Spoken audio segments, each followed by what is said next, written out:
I'll start by at least appreciating what Castory have done, because I wasn't anticipating such a very provocative response from everyone here. And also I will try to say something concerning what Charles tried to say, definition, that we cannot define who an African is. But if we go back to our metaphysics, I know that in our metaphysics we say something concerning definition.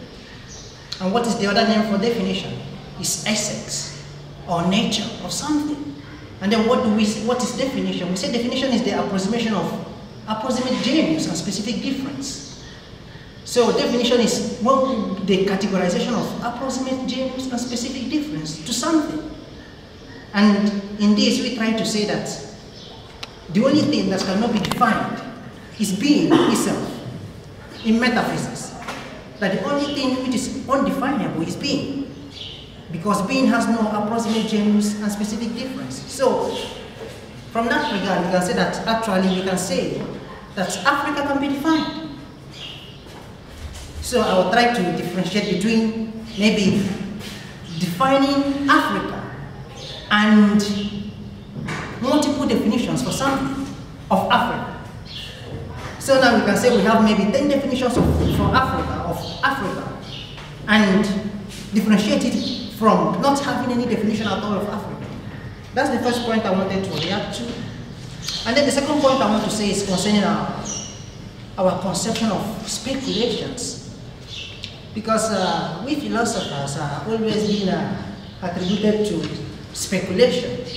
Almost everything we try to speculate, we depart from reality. But actually, if we say that Africa cannot be defined, and who an African is cannot be defined, then I wonder how we are going to identify ourselves here. Because you go to the street there, you see someone who said, I am an African, you ask him, are you really an African? The person will say, this philosophy is making you stupid.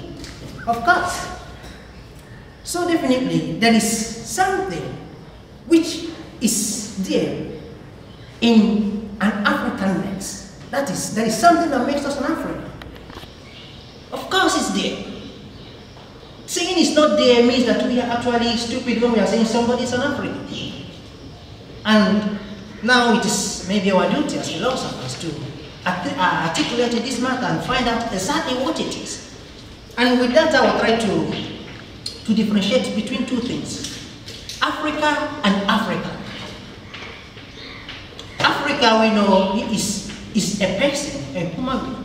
And Africa is maybe an entity where an Africa stays. A person stays here, maybe in this particular region, then this particular people are residing here, we can say they're Africans. So, from that definition, I'll try now to make my own suggestion. Following, though it's not that I'm going to define an African actually, but I will try to make suggestions. Remembering what Doctor already said, that simple things are the most difficult to answer. If you go back, you will find that in Albert Einstein, when you ask him, Einstein, what can you say about time? He said, simple things are the most difficult to answer. And then Augustine of Hippo also asked, what can you say about time? He said, if you ask me, actually I don't know. But if you don't ask me, then I know it. So, I'll try to say something, but what I'm saying is not like I'm responding or giving a conclusive answer to who an African is. But I will suggest that one of the vital and the most essential elements in the identification of who an African is number one, trying to find out who an African is not. If we can know who an African is not, then we can find out who an African is. If we can know maybe who is not an African, we know that Mr. Twala is not an African. We know Dr. Dia is not African. We think he's not African. So, from this conception, we can say he is different from maybe here, Mr. Professor here, who is an African. Oh, that is something different. Of course there is something different. And what is it that differentiates these two people? We can say basically its origin, from my own perspective. Because if we look critically in this entity, Africa, and then Africa, we will realize that the entity that is attributed with this concept, Africa, have one thing in common, and that is their origin. I will not say that this is the way of thinking. Of course, it's not the way of thinking.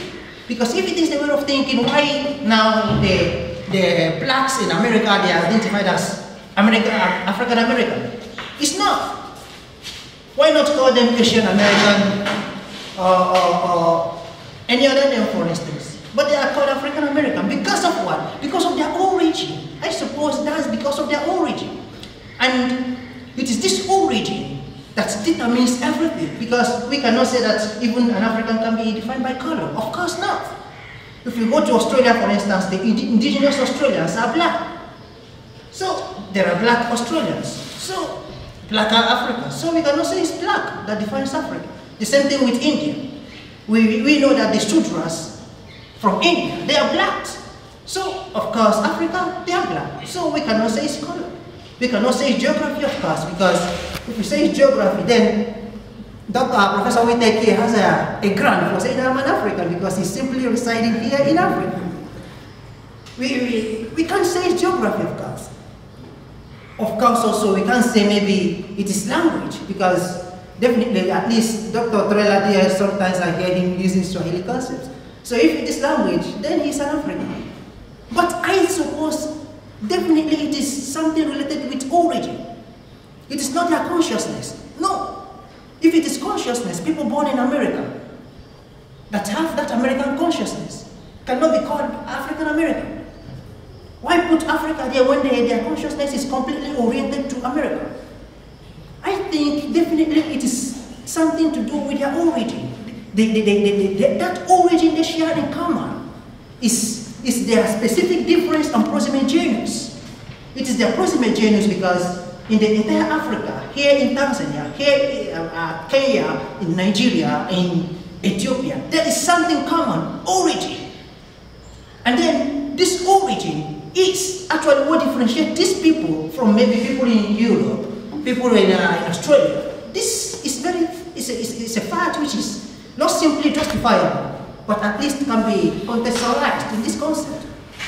Maybe if we respond to maybe what Doctor was actually saying, that okay, it is because of our attachment to reality.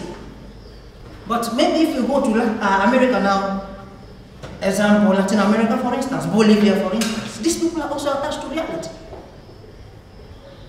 But these same people do not have the same origin. Maybe here, maybe take for instance this professor here. He doesn't have the same origin. Somebody in Bolivia, huh? So of course, to make a simple conclusion, I would say that the biggest element which we can use to differentiate is origin. That is the biggest element, but it's not the only element. Thank you. It is first women's voice, and it is important because women can give the new quality. Okay, good afternoon, everybody. Yeah, my name is Vomilia Daniel Molly, a sociologist. So I will add something as a sociologist, not as a philosopher. Okay, my question is, why are we discussing about the identity of Africa? Why are we discussing that whether we are African or not? Actually, the case of geographical terms and genealogical terms and racial could be enough to define who is an African. But because of the very rapid changes which is taking place, now we have to discuss it. Now, take me as an example. Do I still look like an African? Do I represent my African culture? No? Yeah, that's why we have to discuss now. We have to discuss on how we should maintain our culture. The question here is, we know that we are Africans, because when I look at you, you are black, the geographical location and locating that tells me that you are from Africa. But how are we going to maintain it? How are we going to maintain our African race? How are we going to remain Africans? Because we are changing and we cannot escape, we cannot avoid changes because we have this dependence syndrome. It is really affecting us now. How are we going to maintain our African? Thank you. Thank you, Castor and Dr. Schwerer for organizing this and the entire philosophy department and the members that participating in this discussion. What Castor is presenting, who is an African?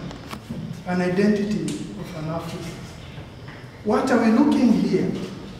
It is not about the geography, the mere culture. No. What brings us here? It is the search of the voice of the African people to this, what we call the global village.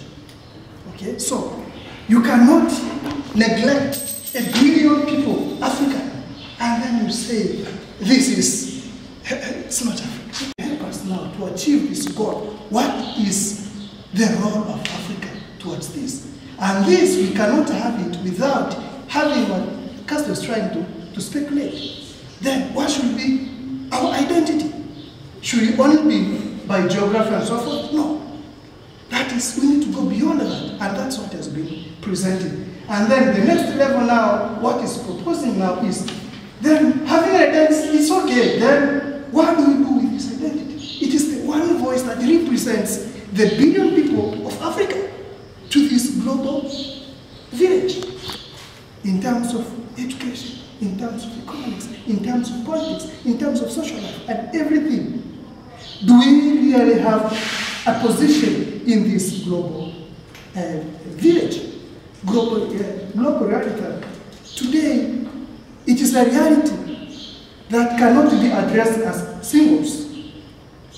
Africa has experienced colonialism. Yes, has experienced slavery. Yes. We have fought for independence. Yes, we are free. Then, to what extent are we free? Economically, politically, socially, culturally, so forth. Education. Okay? Can we have an African curriculum of education that tries to conscientize the African person of who you are? What is your role? So, this is a search that we are focusing in this representation that has given it very well the reality, the identity.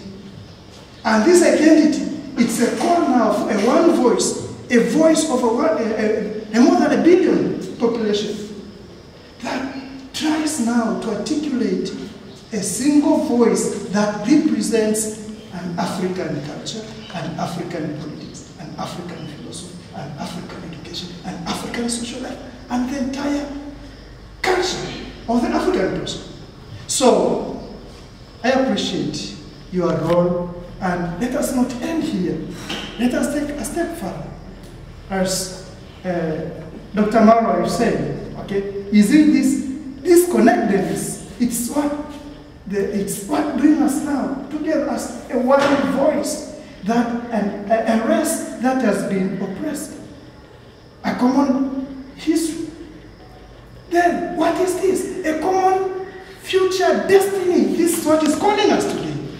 And this common history, common destiny, future destiny, cannot be achieved by these divisions. We need a collective voice. And this voice, that's what we call an African identity. That will help us to orient us. It's a means now to work towards improving and enhancing what we have. And it's almost forgotten. This African contribution cannot be forgotten in the global economy, in the global politics, in the global social life. And let us not be looking at just the geography. It is more than that. And this, I look at it, when I look at Nkrumah in his conscientism, it is this what we call, this is what we need. We need to have this consciousness, liberation, change of mindset of the African people. so that we have a contribution to this, what you call the global economy, the global politics, the global education and so forth. So it is an amazing debate. I wish the entire JUCO faculty could also be here to see this challenge. Okay. How are we preparing towards this globalization in Africa? It's a reality. It cannot be forgotten.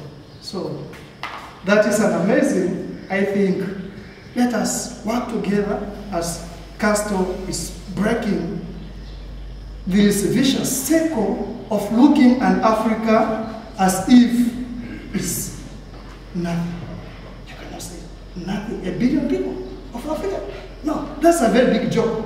We need to rise and articulate seriously what is our role in this. The whites, the Western culture are doing it. Look at the Asians. We've got the Chinese, the Japanese, the Indians. They are making it. The Koreans, they are making it. Okay? So we see the global economy, China is contributing. Then 1 billion people, what are you contributing? Just being a raw material producer?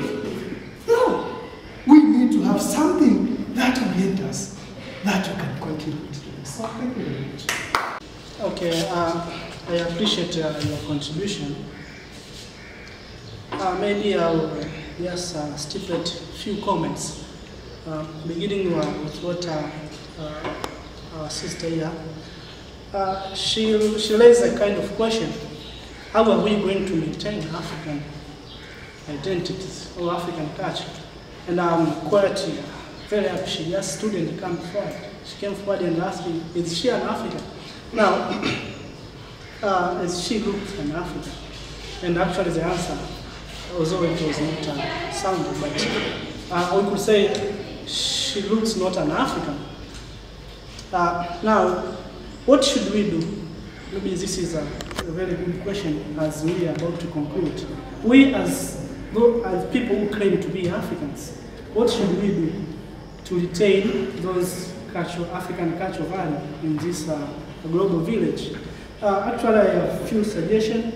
First of all, we should know that changes begin with us. Changes begin with me. Now, as a reaction or as a response to Vumi, now this should be as a critic to you. Last week I was just speaking to Dean of Students regarding this African cultural value. And at least we had a moment to discuss just a issue of this hair.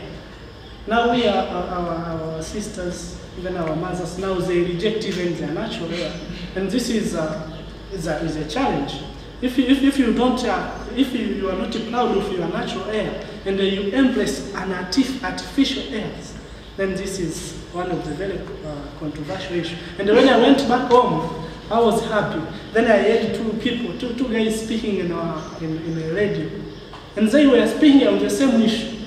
They are just providing education to the society regarding the question of women, how they reject their natural hair. So this is one of the challenges. If we really want to change, then it should be clear that changes should begin with ourselves. So maybe we'll discuss with them if we can do something more regarding the question of hair. Because sometimes people, they become victims because of ignorance. Because they lack that conscience. And if they lack, they can just embrace. For example, she is feeling that she is more beautiful because of that hair. But if you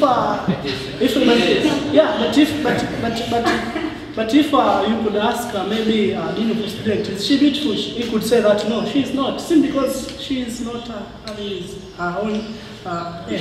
So this is one of the challenges. But also maybe to quote this one of the scholars, Paul Freire, he just said that education is not a preparation for life.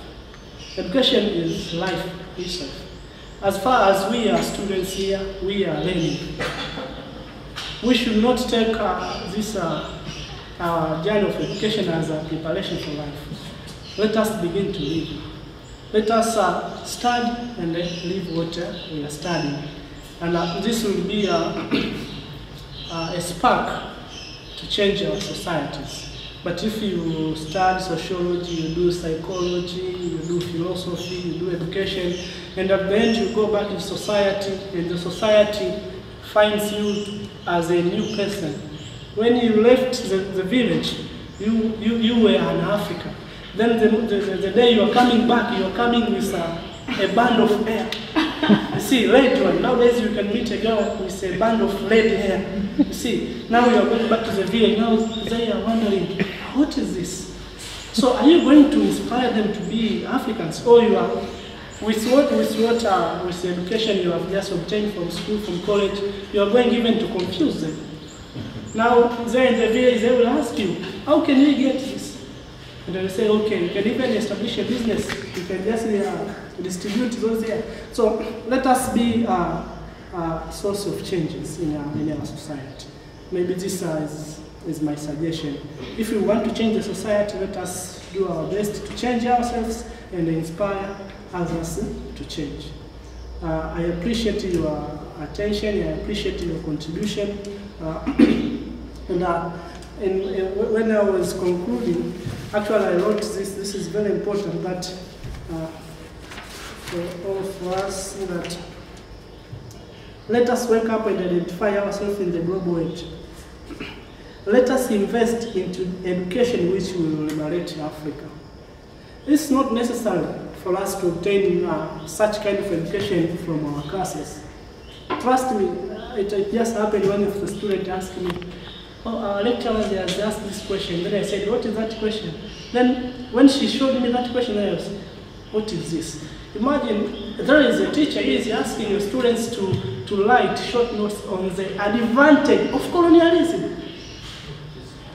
You see, so this you can find that even us as students in class, we are learning the advantage of colonialism.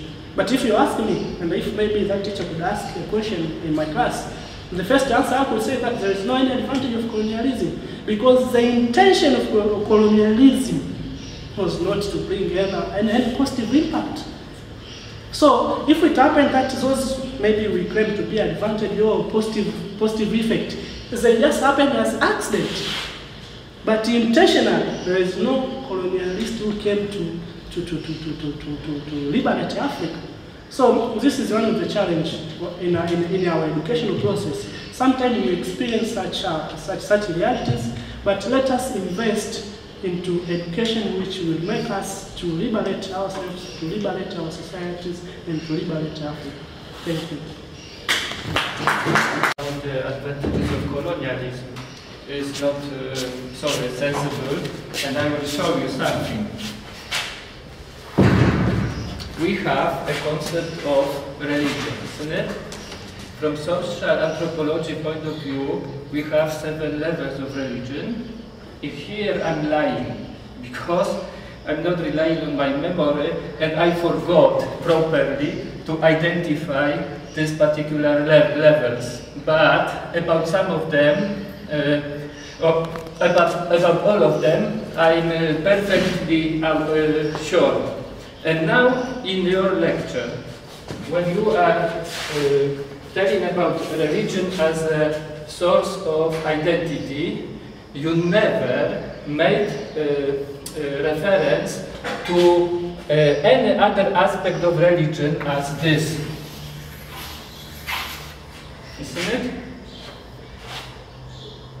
I'm generalizing now, and maybe I'm going too far, but I would say typical African, when he's thinking and using the concept of religion, always means the cult, rituals, worship, nothing more, isn't it? Do you agree? No.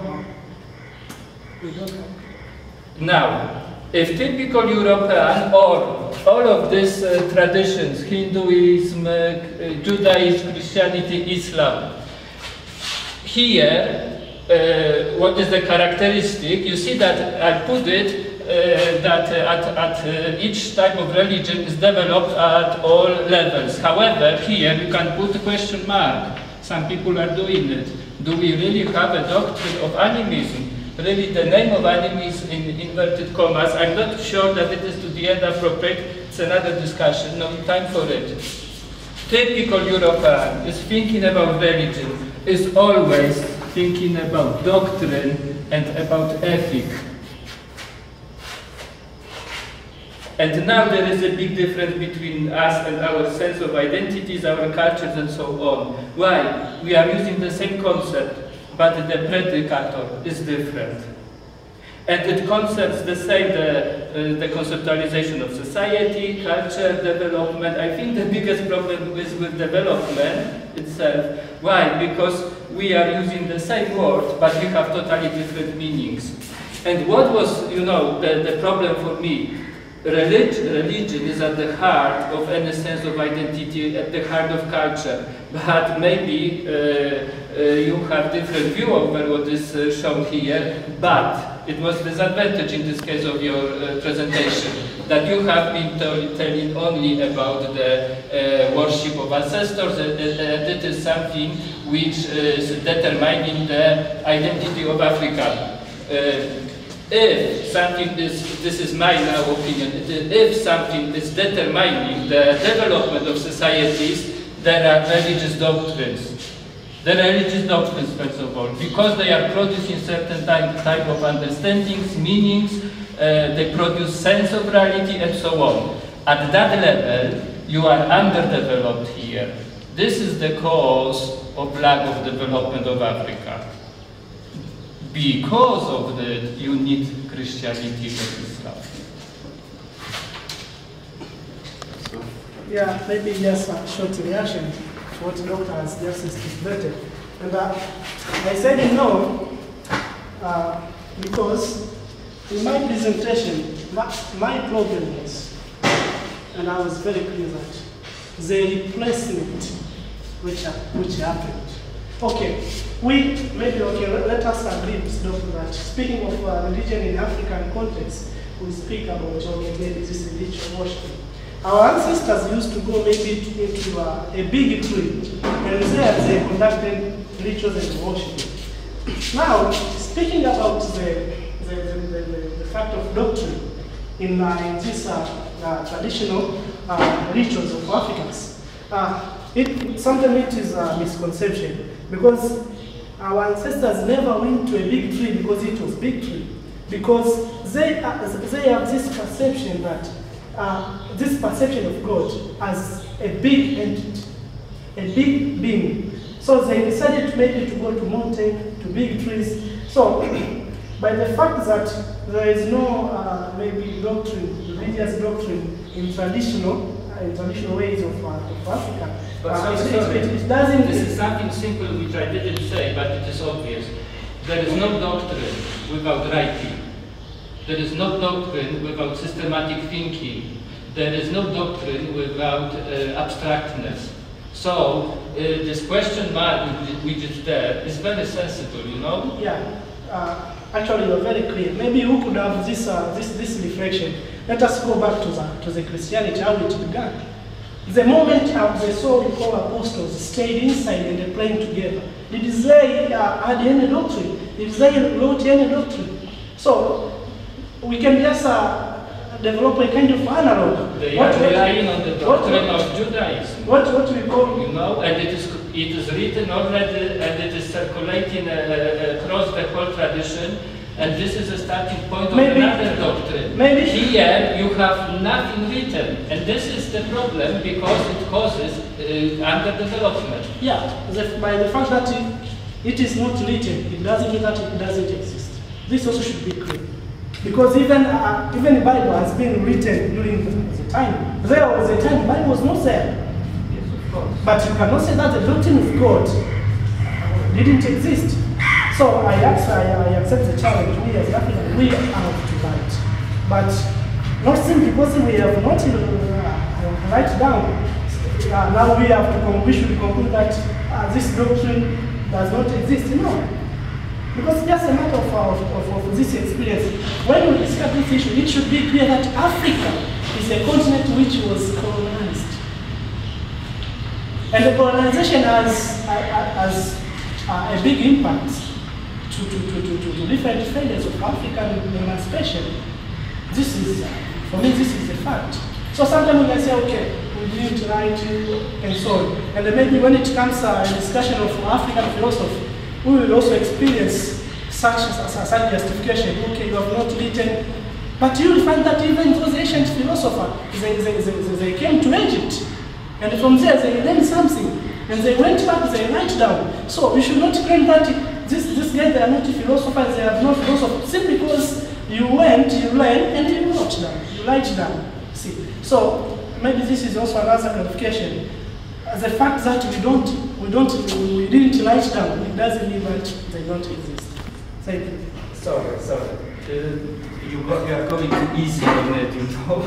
I didn't say that if there is a not written doctrine, it doesn't exist.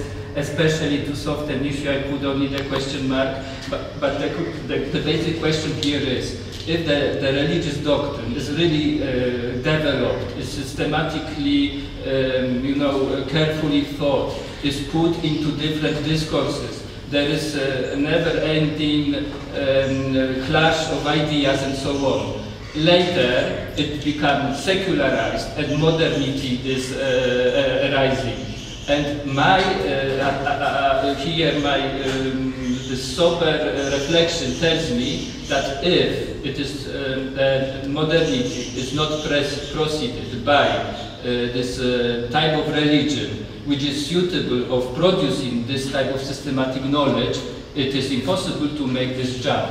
Because of it, you cannot jump from your tradition to modernity without Christianity or other religions which are based on the book. This is what I want to say. So nowadays, this oversimplification in your thinking here really needs to be on some ways corrected, because if not, we can get very false expression that this Christianity is something artificial, something not meaningful, something which only destroyed. I would say, without Christianity, you cannot be a citizen of the global city, because it gives you this type of insight which was never produced here. Yeah, actually, I understand what you are saying, but maybe let me repeat it, because I find this is very important. I never claim that I reject Christianity, and I never say maybe yes, Christianity is not something good. But my problem was from the historical background.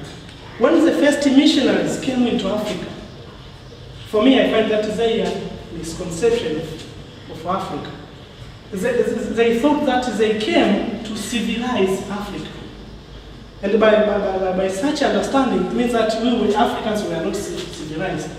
This is also wrong. For example, okay, we had this. Okay, they could say, they could conduct a kind of research and realize, okay, these people, they are these ways of worshipping, of connecting themselves to God, to the Supreme Being. Okay, they could integrate the so-called Christian values into traditional religions. The problem is to replace, to say this is a kind of nonsense. We are bringing this. This is the best. This is what I'm actually saying, that it is one of the problems, because it has taken what Africans used to do. And nowadays we have people who believe that, for sure, they believe that without Christianity, for example, I sometimes joke with people, there are people staying and say, okay, I'm not going to church, I didn't go for Mass on Sunday. An African is saying that and say, okay, I will not go to heaven. No, this is you can find this is a problem. Because as an African, claiming that simply because on Sunday I didn't attend the Mass, now he is claiming that this is a sin and that it may cause him or her not to share the life in heaven. Now, this is a kind of maybe I may not be right, but for me, speaking of Africa, this is a new culture. This is a new culture, typical Western culture, has been brought to Africa. And because we don't question, we don't investigate, now we are victims. Because now we believe, some of us, we don't even nowadays respect our grandparents. But for me, for example, when I go back at home, actually my father, before I do anything, we will conduct some rituals, and the day after, he will go to the forest, he will find some some roots from different trees and plants, and they will boil and they will say, my son, just drink this. And I used to have that since when I was a child. And you can find like sometimes you can stay even for years without even being sick, simply because of such medicine. But nowadays, because of these new ways of life, very Western, now we reject even the good values of ours. And this is the concern. We must retain. And in order to retain those good values, then we need to invest. We need to invest our minds to know, to go back to our history. So, I don't reject Christianity, and to make a... I will just... To make a... But I have to say something at the end. You know, I could say the same. We in Europe are victims of Africa and Asia, because, literally speaking, the first millennium of Christianity was millennium of Africa and Asia. The Christianity enters Europe in that the numbers are becoming changed at the beginning of second millennium. So and all of this, our very good pagan, customs and worships and all of it was killed by this not good Christians who came from Africa and Asia.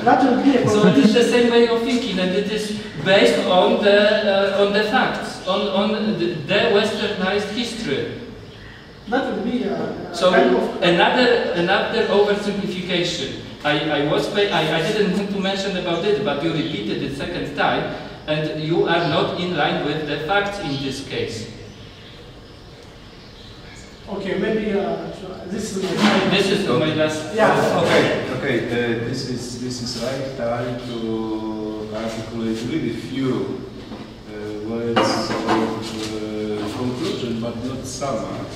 First of all, when I listened all these voices, I was very glad because I can say that I have not participated a long time in the discussion, and I have had as the response for every voice which I hear is that I have something to say.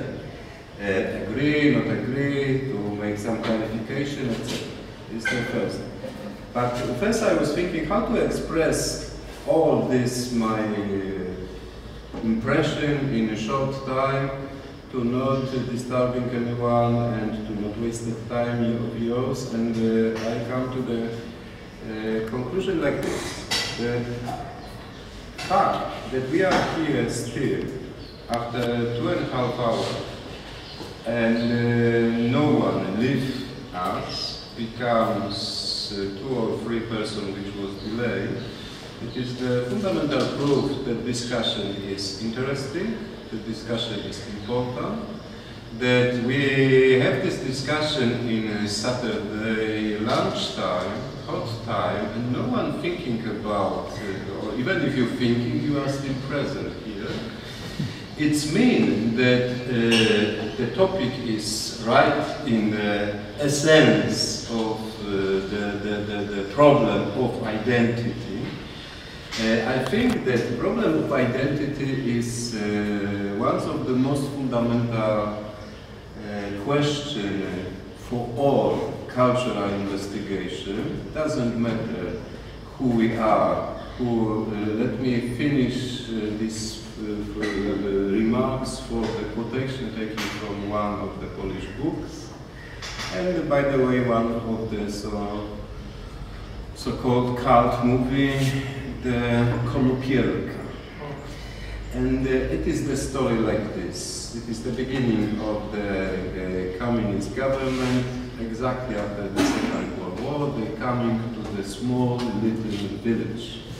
And they start teaching the local people about how good will be the new power, new communists, now will be everything excellent.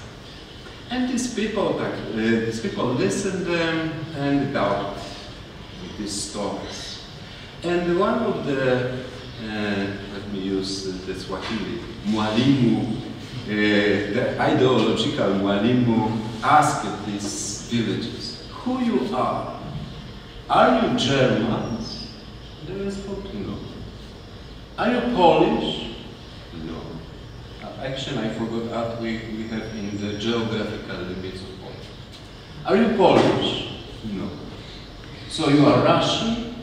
No. Who you are? We are local. We are from here. And this is the problem of identity in the globalization. That everyone, we are know that we are from here. But when we are from here, we should know what it's meant in the context of time, in the context of the relation, who define or who gives the description. So starting from the first voice, the Charles very interesting voice that we mentioned about it, that we don't need definition.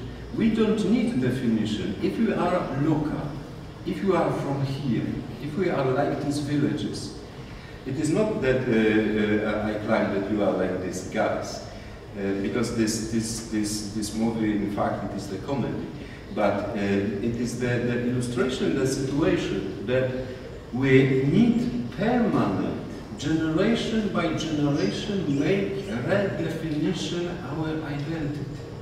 Means this what we have as the, let me use as the philosopher one analogy as the really last words before I express the technical words.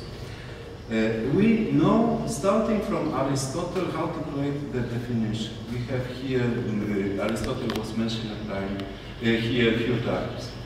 But we can say that it is not only one method of the creation and definition.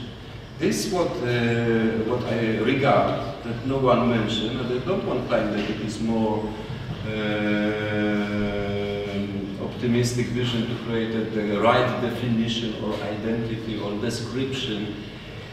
But we have very contemporary Wittgenstein concept, the familial similarity. And maybe by familial similarity it will be much easier find the description who is an African than by looking for a sense. Means, even if we have this, let me use this pigment description, that they are black, but it becomes a question, but what we should do with these guys from maybe Egypt or Tunisia, they are not black, but they are still Africans or not? We will have the familial relativity, and this what Bauman called the contemporary sociology, the flux reality or liquid reality. That we have the problem with create the written in stone the limits, that here is African identity, out of this it is anything else, non-African. I think that we cannot find this.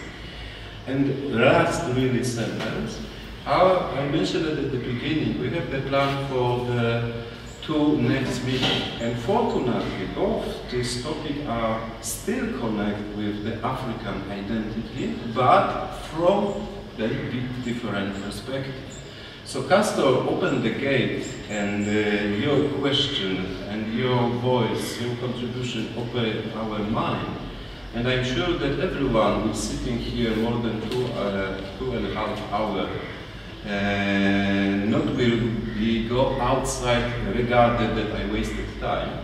This is the proof that these meetings have reason to continue, and I invite every one of you to participate next and attend next, and especially to contribute your voice in next meetings. It will be one in May and one in June, and I invite everyone to contribute your voice after this academic year, this new academic year. Asante sana, thank you, and I wish you good weekend.